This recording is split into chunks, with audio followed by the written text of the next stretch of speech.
Hello everyone, it's Lindsay, and today I have a video showing the new January Faith Art box from Creative Retreat Kits. I have an unboxing over on my channel if you want to see in depth what all is included in the kit.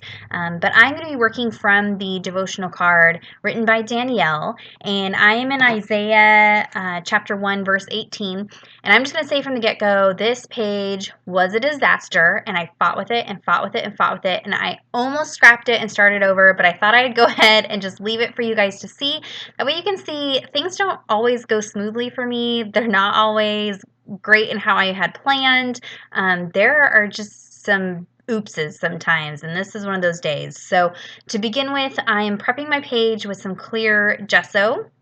And this one is from Art Basics. I found it at Michael's, and I'm just applying it with a sponge brush. I'm going to be using a lot of products that do bleed through. You know me, I typically don't care about bleed through, but I knew I was going to be using a lot of bleed through products today, and so I thought I'd go ahead and just prep the page. That way I didn't have to fight it so much if I want to do journaling on the other side. And I think actually this kind of helped me with some of my mess ups, so I'll show you how that ended up. But I did go ahead and apply a thin layer, dried it, and then I did go ahead and apply a second layer and dry that as well. So we're going to dive right in. I'm going to start with some ink smushing. This is always my go-to background technique. I think it would have been fine if I'd used different colors. So I'm using Distress Oxide inks. This first one is Worn Lipstick. I bring in some peeled paint and some cracked pistachio. I was trying to pick colors that kind of went with the kit, but they weren't really exactly the same colors, and this just did not give me the effect that I wanted for the background. Maybe if I was doing something else, it would have been fine. I don't know. It was just not what I had in my mind. So I went ahead and off screen, I'm spraying it with a little bit of water and then smushing it onto the page using this clear plastic packaging. This is just some leftover trash from the kit. Once I applied that peeled paint, I realized that is way too yellow, does not match, so I'm picking it up right away while it's still wet. And because that page is gessoed, nothing had sank into the page, so I was able to lift a lot of it up, but you can see it's still got some yellow on there. I go in with cracked pistachio, which is just a little bit too minty green. And at this point, I'm thinking funfetti, but that's not what I wanted for this entry. So we're just going to roll with it. You're going to see me do about 50 billion things to this background trying to fix it. Here's where I start getting brown and mud, and it is just hot mess express. So again, I'm working in Isaiah chapter 1, verse 18. It says, "Come now, let us reason together, says the Lord. Though your sins are like scarlet, they shall be as white as snow. Though they are red like crimson, they shall become like wool."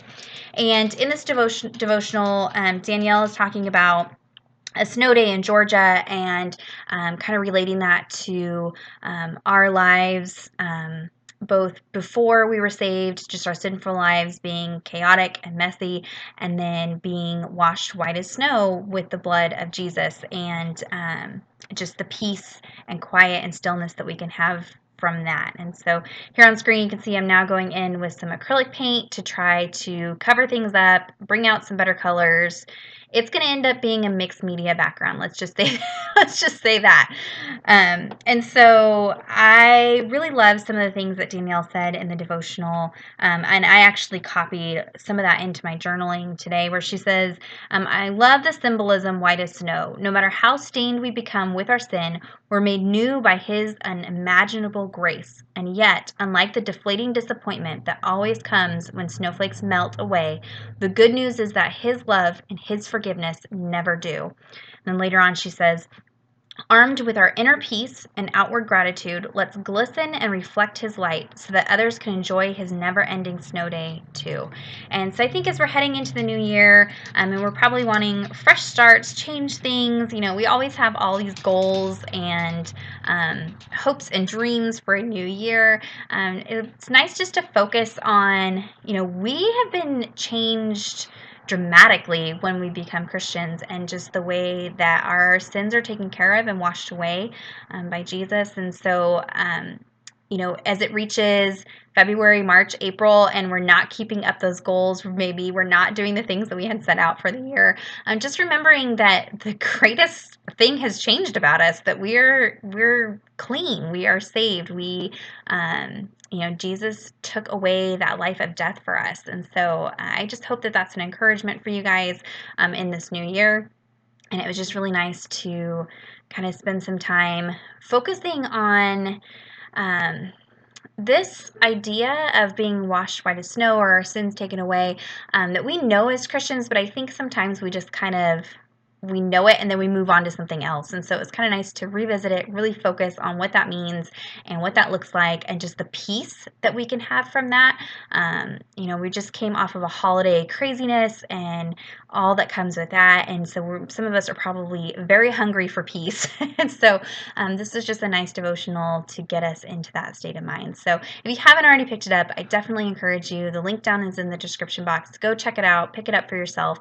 Head on over to the blog, check out how the other ladies are working on the kit this month, as we have videos and blog posts and things like that, and just dive in with us. We'd love to have you join us. So on screen here, you can see I went ahead and took some of the alpha stickers from the kit and then just did some hand lettering. I've been using the Tombow Feud calligraphy pen and I've been loving that. So I just did some hand lettering there for my title, Washed White as Snow.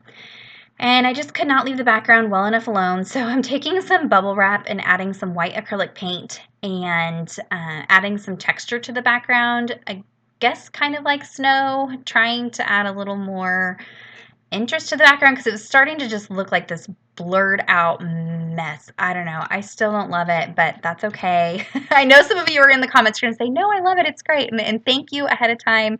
But sometimes you just have those days where it's not going as planned. And this is one of those days. But I wanted you to kind of see what that process looks like and how I try to bring it back from the brink. So I'm going to do some heat embossing. So I'm prepping my page with my EK6S powder tool. That just takes away any oils or stickiness or wetness that might be on the page. That way I get clear embossing. And these adorable snowflakes from the kit. Oh my gosh, they're so stinking cute. I'm going to stamp those in some embossing ink. This one is from Ranger. And it's clear and sticky, so you can't see it, but I'm just stamping those kind of all over the page, but leaving myself a big chunk of room to do my journaling. I know I want to do a lot of journaling, so I'm trying to leave myself plenty of room. And I'm just using all 4 of those different snowflake shapes. Now these are really delicate little intricate stamps, and with the heat embossing you lose some of the detail. I'm going to be heat embossing with a glitter embossing powder, so I lose some of the detail, but you still can tell that they're snowflakes. So I'll just go ahead and stamp those. As I kind of turn the page into the light, I can see where the wet stamping is, and that's how I know where I'm stamping. But you could do this in little sections, just do a couple at a time and go from there. So got all my stamping down. And now we can add in the embossing powder. This is the silver tinsel from Ranger. This is new to me. And so I'm going to go ahead and add that. And this is a silver sparkly embossing powder. And so I'm going to go ahead and just apply that. And because I've added that EK6S powder tool, the embossing powder is only sticking to where the stamping is. So I can just shake off the excess. Don't throw away that excess that's on that piece of paper. You can just funnel it right back into the container. Anywhere where it's stuck in places, maybe where I had messed up my stamping, I can just brush off with a dry paintbrush. And it is good to go. So I'll go ahead and put that embossing powder back into the container in a second there, and I'm going to heat emboss this. Now to heat it up, I guess I'm going to add some more snowflakes. See, I'm super indecisive with this page. But to heat emboss, you do have to use a heat tool. This will not work with a regular hairdryer. You need a heat tool that gets really good and hot, and it doesn't blow as forcefully as a hair dryer, and so that is what melts the embossing powder, so it turns into this kind of plasticky material. I found that this does bleed through the page, and that was one of the other reasons why I applied the gesso to begin with. That way the bleed through is not visible. All right, so we'll go ahead and get that in the container, make sure I don't spill it, and now we're going to go in with the heat tool. And you'll be able to see here in a second, once it starts melting, it turns shiny. So right now it's just like a dull powder, and you can see that top snowflake is now shiny, and that's how you know it's been fully melted. Ranger is one of my favorite embossing lines. They are very, very smooth and emboss very easily. I really love those powders in particular. And this one's got just a little bit of shimmer to it, glitter. And so I'll go ahead and just finish that part of it up there. And you can see that they're very, very like metallic and shiny. I love that. So I have this big open blank spot at the top. So I'm going to take this banner sticker from the cardstock stickers. You can see some of my stickers are shiny. That's because I applied some Nuvo crystal drops to them. I have a video over on my channel. I'll link it down below showing how I did that. And that's just one way I like to add a little interest to my Creative Retreat stickers. So go check that out. And I'm just hand lettering I am, so this will read I am washed white as snow, and kind of fill in that top space. So in the end, I stuck with it. I got a page out of it. I got plenty of notes. That's really what's important, is my time in the devotional and what I took away from it, and not the artwork. And so I hope that's an encouragement for you guys. If you get hung up or have oopses, just remember what the purpose of Bible journaling is and why we are doing it. And it's not the end product, I promise. So be sure to check out the links down below so you can pick up this kit for yourself. I'll have some close-up photos here in a second. You can go over to the blog, read more about my takeaway from this page, and check out what the other ladies are doing over there. Give this video a thumbs up if you enjoyed it. Subscribe to this channel if you're not already subscribed. And until next time, thank you so much. Bye-bye.